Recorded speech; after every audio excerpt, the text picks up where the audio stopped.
యేసే ప్రభువని మనకు బయలుపరిచేది పరిశుద్ధాత్మ దేవుడు.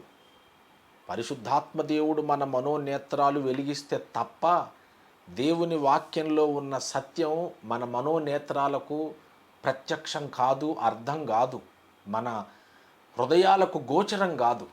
బేతాళ జాన్ గారు అనుకుంటా, బేతాళ జాన్ గారు పరిశుద్ధాత్మను గోరుమా అనే పాటలో రాస్తాడు, పరిశుద్ధాత్మ లేనిది వేదాగమ పఠనంబే కాదు, నెర చీకటింట సరకులు వెదకు రీతి పల్మరు వెదకినన్ నిరర్ధకమైపోవును సుమ్మి.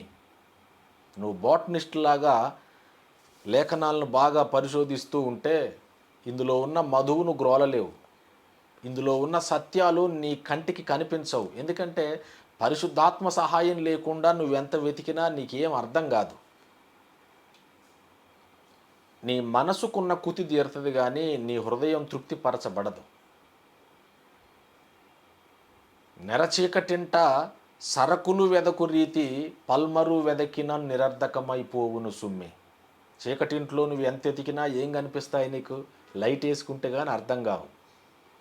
పరిశుద్ధాత్మ దేవుడు మన మనోనేత్రాలు వెలిగించకుండా లేఖనాన్ని నువ్వు ఎంత వెతికినా వ్యర్థమే.